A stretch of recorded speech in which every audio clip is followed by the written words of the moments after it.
This is the Property Development Bookclub Podcast. Please be advised that the views expressed are of the individuals and do not represent their employers and should not be taken as advice. Please do your own research and seek advice from an appointed professional.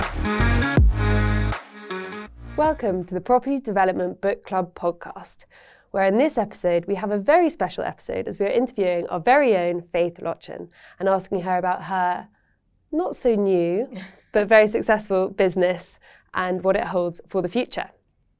So Faith, welcome. Thank you. Thanks for interviewing me. Anytime. Delighted to be. So tell us about We Rise In. What inspired you to start it in the very first place?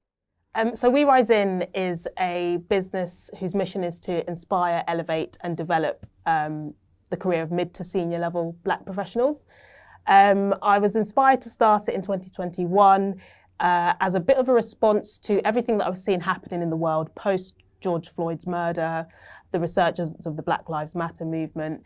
And in the corporate world, I was seeing a lot of my peers, particularly Black peers, leaving the industry because of matters of discrimination or just not getting the opportunities that their white counterparts were. And there's an issue with retention across, retention of ethnically diverse talent in industry. So I thought, what can I do to improve that? So I set it up. It started off as just a mentorship program. We then launched a leadership program last year, which went really well. And then we moved to start working with corporates. So training their staff, senior leaders, putting them through reverse mentoring, doing inclusion workshops, just getting them to understand what some of their sort of ethnically diverse employees face and within the workplace and how to help them sort of overcome, but also achieve positions of seniority within the workplace. Amazing. And at the moment, mainly real estate? Well, actually, it started off just being my background is from real estate, so I wanted to sort of address that industry. But very quickly, in the space of kind of a couple of months, we had other industries reaching out, so people, so law industry, finance industry, which just goes to show that the problem isn't just industry specific, it's kind of across corporate industries. Yeah, definitely. And obviously throughout your time running this business, you've had many successes. What have been some of your favourite successes so far? Well, the business was launched off the back of winning a competition. So that was one of our kind of huge successes, was winning £10,000 in grant funding towards kind of kickstarting the business. Yeah. That was great because it kind of validated the idea, like it validated the business to me that, you know, it was needed and there was a company out there that not only believed in what we were doing, but was willing to put their money where their mouth was. Shout out to Montague Evans, who are actually one of our kind of main clients. We do a lot of work with them. We've just finished a reverse mentoring program with their senior leaders, which went really, really well. And yeah, so that was like, I'd say that's probably one of many, but one of like the sort of key successes. Yeah. One of the main highlights. Yeah, securing a partner who just really feels like they really got on board and have kind of grown with you. Yeah, exactly, yeah. So yeah. With your leadership program, how does it actually work? What's the process? What's the process? So we have our leadership program runs from January to June every year. Last year we took 15 delegates. So the delegates are all people that identify as Black professionals, and you can either apply as an individual or you can apply via the support of your company. So we usually have a mixture of people kind of putting themselves through the program and some other people whose companies will sponsor them on it. So it runs for 6 months. We do training programs covering things like inclusive leadership, microaggressions, how to like handle them or deal with them in the workplace. We do coaching for the individuals, just basically lots of different training sessions to give them the confidence and the skills that they need to kind of elevate to the next level within their career. And so the program is really open to people who are sort of at least minimum 3+ years into their career. On average, we get people who are sort of 5 years into their career, who are usually at sort of, let's say, senior, maybe associate level, looking to kind of hit that director or partner level.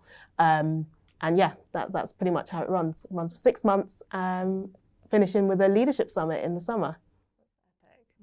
And am I right in thinking that you found that this was a particular area where there was not much focus, like there was more focus on getting Black people into the real estate industry, say, but then this issue of actually retention was like there's no one else in your space really? Not that I've seen, not as kind of prolific as maybe we've been, but yeah, it was definitely that. I wasn't seeing the kind of support or training for myself, being a Black professional in the industry, and so I wanted to do something that could combat that.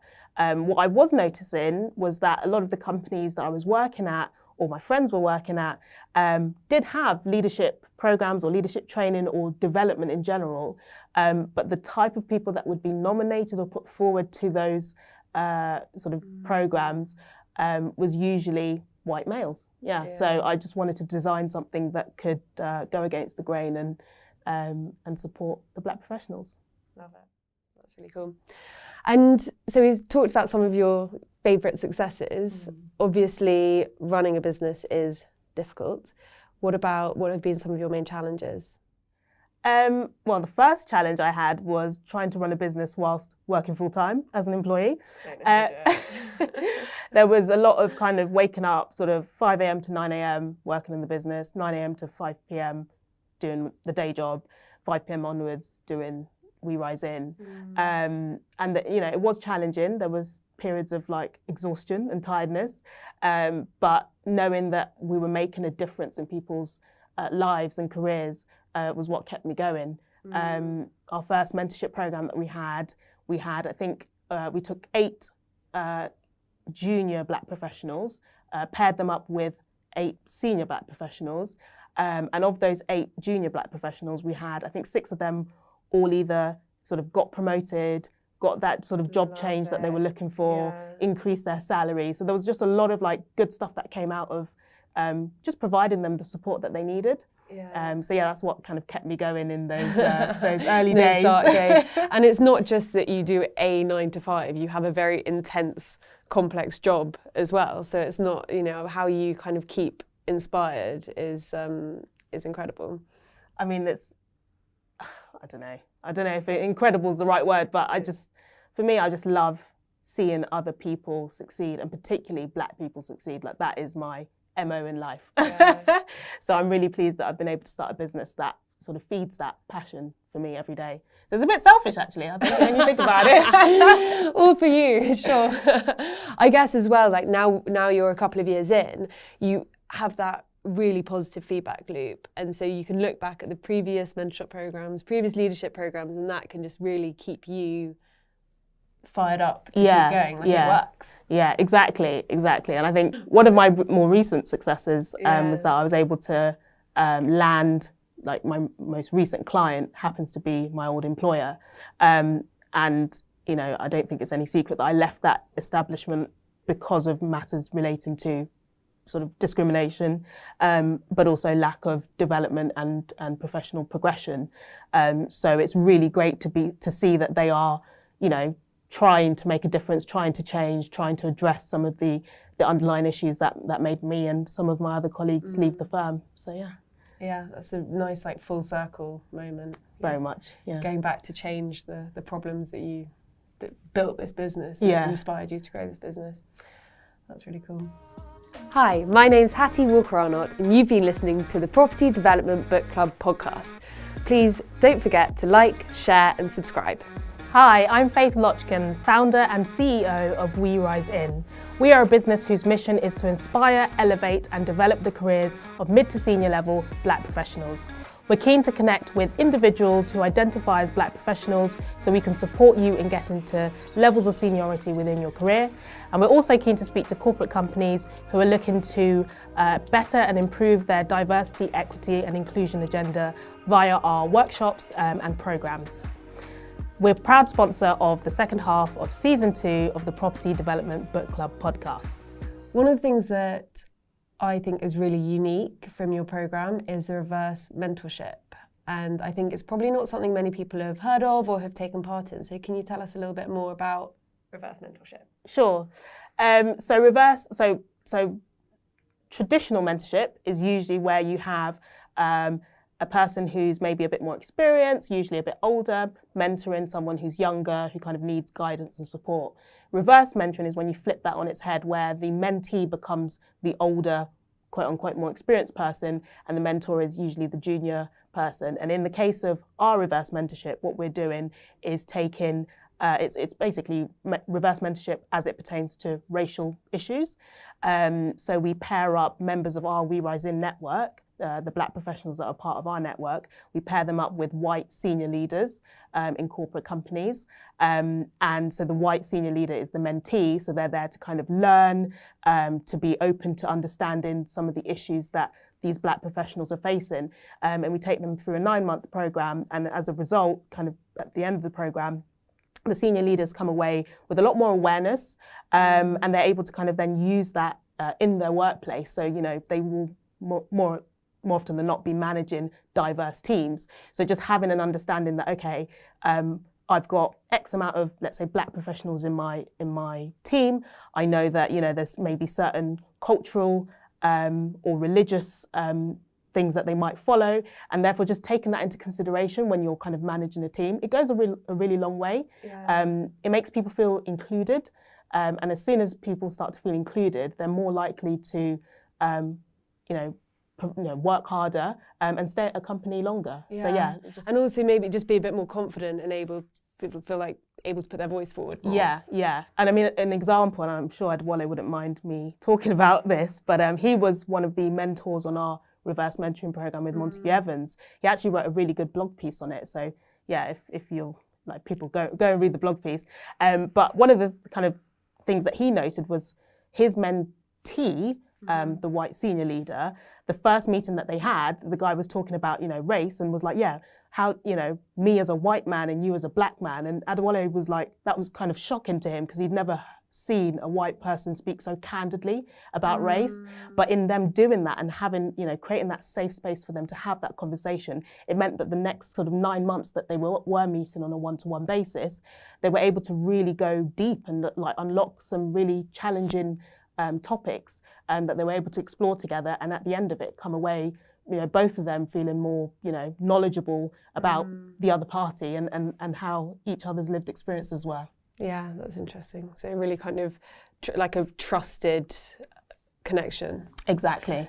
And the mentees and mentors don't come from the same company? In this instance, they didn't.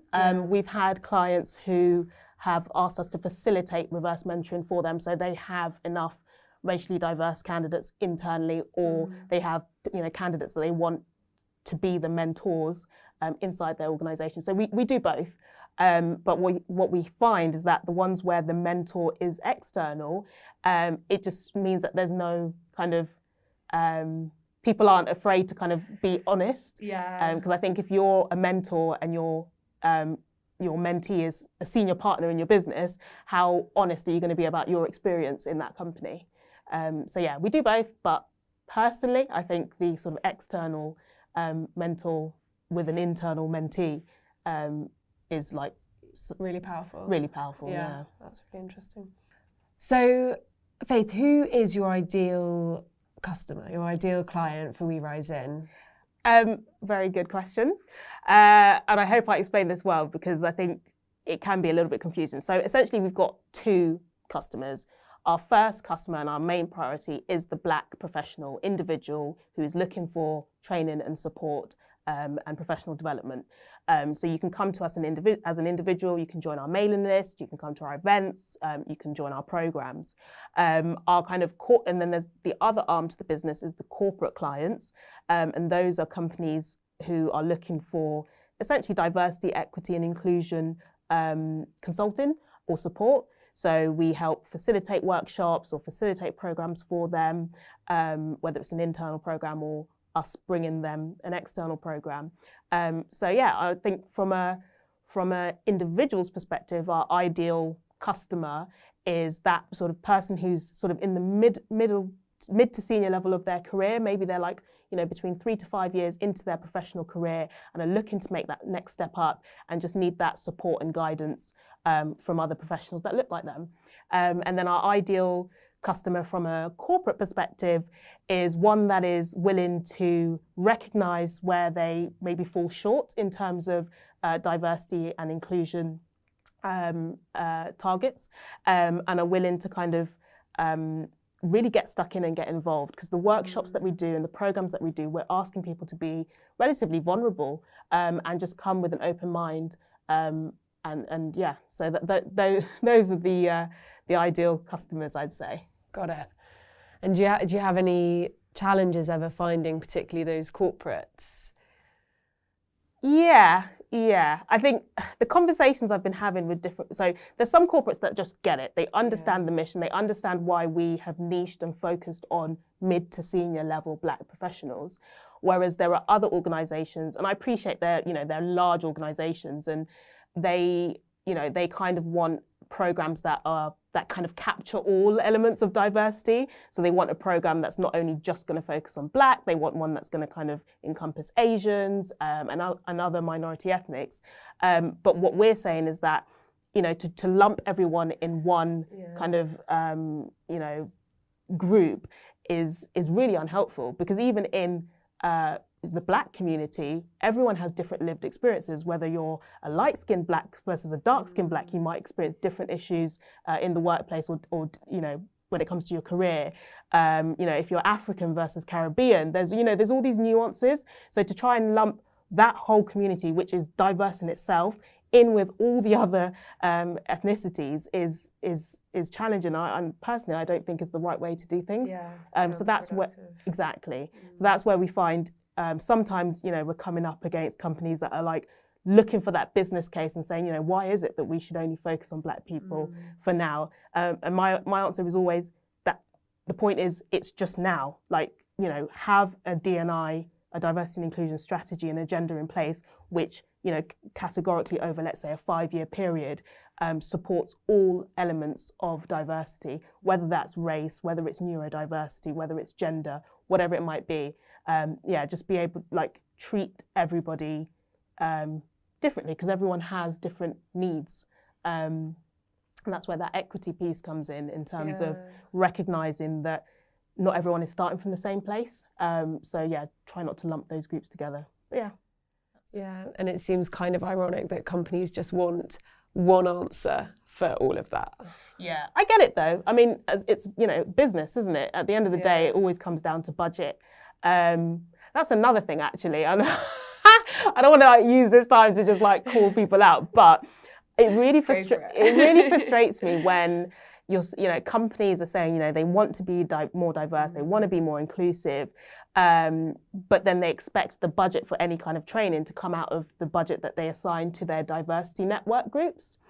So most companies internally will have diversity networks, so whether that's gender diversity, neurodiversity, ethnicity, and those groups should, in my opinion, and normally do have a budget assigned to them. So to turn around and expect that particular group to pay for the training that you as a business should be paying for already, I find very problematic. That's really interesting. Yeah.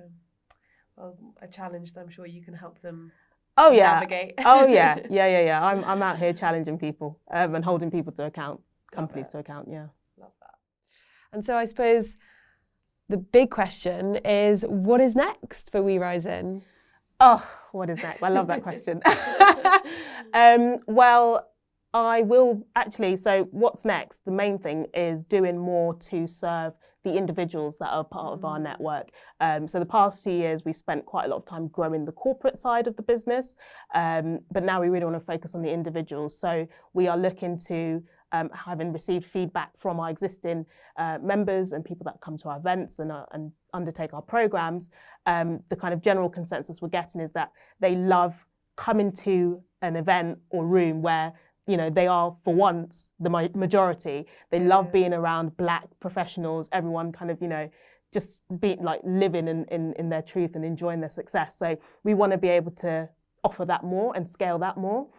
So we are looking to launch a members club, a physical space where you as a Black professional can come and work, socialise, do whatever you like in the city. And sort of the ultimate aim is to be able to take up space in areas where traditionally, we weren't afforded space. Yeah. So yeah, hopefully that makes sense.